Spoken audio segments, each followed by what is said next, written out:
வணக்கம், welcome to Anga சமையல். நம்ம இப்போ பார்க்க போகிறது தக்காளி சாதம். இது ஒரு டிஃப்ரெண்ட் டேஸ்ட்டாக பண்ணலாங்க. ஒரு பிரியாணி டேஸ்ட்டில் இது எப்படி பண்ணலாம் பார்க்கலாம் வாங்க. இது ரொம்ப சிம்பிளாக பண்ணக்கூடியது. வாங்க எப்படி செய்யலான்னு பார்க்கலாம்.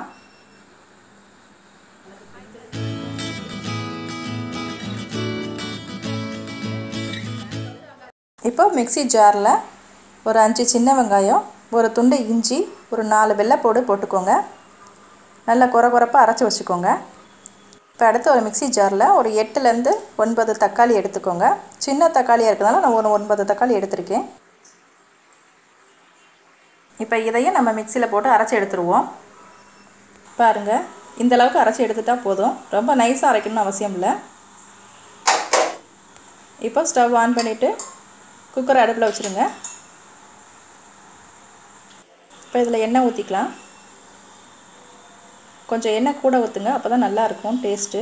இப்போ எண்ணெய் காஞ்சதும் அதில் நம்ம ஒரு பிரியாணி இலை, 3 கல்பாசி இலை போட்டுக்கோங்க. ஒரு பட்டை,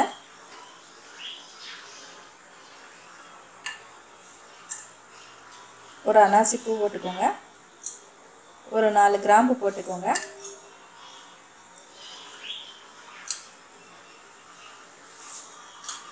ஒரு 1/4 ஸ்பூன் சோம்பு போட்டுக்கோங்க.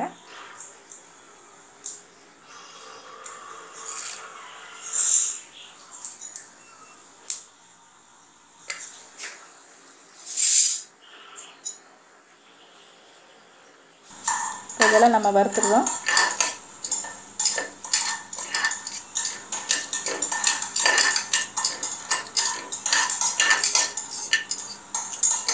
கொஞ்சம் வறுத்ததுக்கப்புறம் நம்ம அந்த இஞ்சி பூண்டு சின்ன வெங்காயம் பேஸ்ட்டு அதில் போட போகிறோம். இப்போ இதையும் இந்த பேஸ்ட்டையும் இதோட சேர்த்து போட்டுருங்க.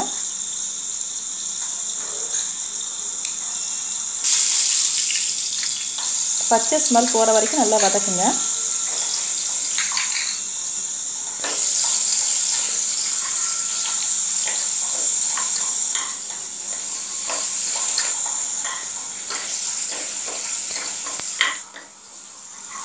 இந்த இஞ்சி பூண்டு சின்ன வெங்காயம் டேஸ்ட்டே உங்களுக்கு பிரியாணி டேஸ்ட்டு கொண்டு வந்துருங்க. அந்த ஸ்மெல் வந்துடும். இப்போ ஒரு 2 பெரிய வெங்காயம் எடுத்து ஸ்லைஸாக நறுக்கி அதையும் சேர்த்துக்கோங்க. அதோட ஒரு 2 பெரிய வெங்காயம் எடுத்து நல்லா ஸ்லைஸாக கட் பண்ணிடுங்க. அதையும் சேர்த்து நல்லா வதக்குங்க.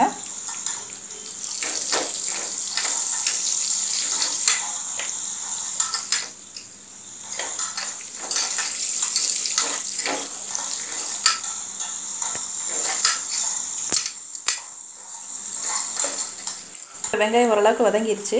இப்போ அதில் புதினா நம்ம போட போகிறோம். இப்போ புதினாவும் சேர்த்து நல்லா வதக்குங்க. இப்போ புதினா கொஞ்சம் வதங்கினதுக்கப்புறம் நம்ம அரைச்சி வச்ச தக்காளி பேஸ்ட் அதை போடுறோம்.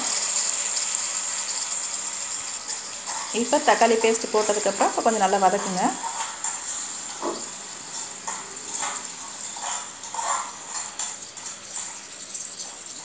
கொஞ்சம் அந்த பச்சை ஸ்மெல் வர வரைக்கும் வதக்குங்க. பச்சை ஸ்மெல் போகிற வரைக்கும் நல்லா வதக்குங்க. இப்போ கொஞ்சம் நல்லா வதங்கிடுச்சு. இப்போ இதோட ஒரு 1/4 ஸ்பூன் மஞ்சப்பொடி போடுறோம்.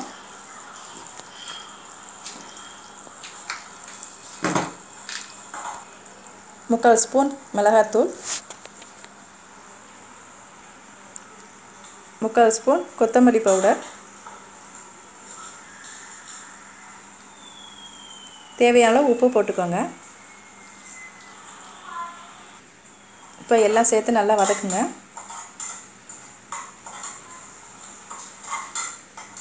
நல்லா சிம்மில் வச்சே வதக்குங்க. நல்லா எண்ணெய் தெளிஞ்சு மேலே வரணும், அது வரைக்கும் நல்லா வதக்குங்க. சிம்மில் வச்சே பண்ணுங்கள்.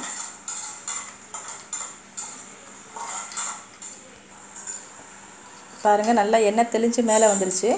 இப்போ நம்ம அரிசி போட போகிறோம். இந்த காப்படியில் நான் ஒரு 1/2 காப்படி அரிசி போட்டிருக்கேன்.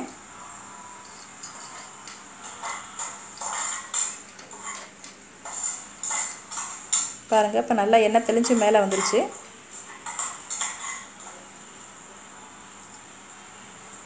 அரை காப்படி அரிசி கரெக்டாக வரும். இந்த தக்காளிக்கு போடுறதுக்கு கரெக்டாக வரும். 1/2 காப்படி அரிசி போட்டுக்கோங்க.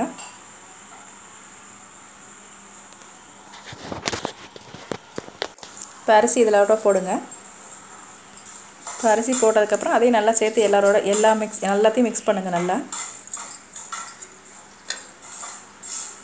இப்போ அரிசி போட்டதுக்கப்புறம் எல்லாம் சேர்த்து நல்லா கிளறி விட்டுருங்க.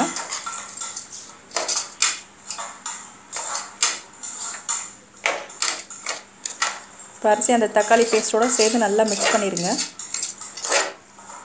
நல்லா மிக்ஸ் பண்ணதுக்கப்புறம் தண்ணி ஊற்றினா போதும்.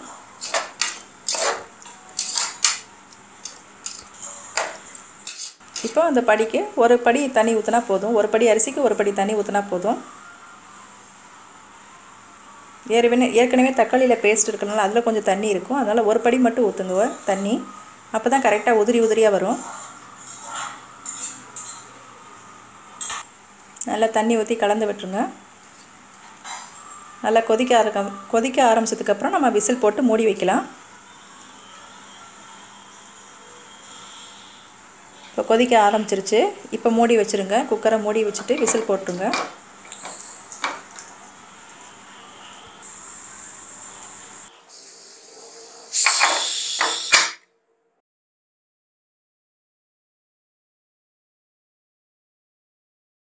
இப்போ ஒரு விசில் வந்தோடனே சிம்மில் வச்சுருங்க. கரெக்டாக 5 நிமிஷம் கழித்து ஆஃப் பண்ணிடுங்க. நல்லா உதிரியாக இருக்குங்க. இப்போ நான் சிம்மில் வச்சிடுறேன். இப்போ 5 நிமிஷம் ஆயிடுச்சு. ஆஃப் பண்ணிடுங்க. இப்போ ப்ரெஷர் இறங்கிடுச்சு. நம்ம பார்க்கலாம். பாருங்கள், நல்லா பிரியாணி டேஸ்ட்டோட ஒரு கம தக்காளி சாதம் எவ்வளோ நல்லா உதிரியாக இருக்குது பாருங்கள்.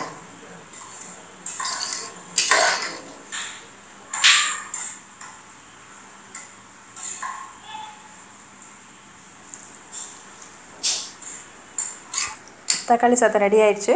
இதுக்கு சைட் டிஷ்ஷாக நம்ம தயிர் பச்சடி வச்சுக்கலாம். தேங்காய் சட்னி வச்சு சாப்பிட்டிங்கன்னா நல்லாயிருக்கும். உங்களுக்கும் இந்த தக்காளி சாதம் ரொம்ப பிடிக்கும். இந்த வீடியோ உங்களுக்கு பிடிச்சிருந்தா லைக் பண்ணுங்கள், ஷேர் பண்ணுங்கள், கமெண்ட் பண்ணுங்கள், சப்ஸ்கிரைப் பண்ணுங்கள். பக்கத்தில் இருக்க பெல் ஐக்கானை கிளிக் பண்ணுங்கள். தேங்க்யூ ஃபார் வாட்சிங்.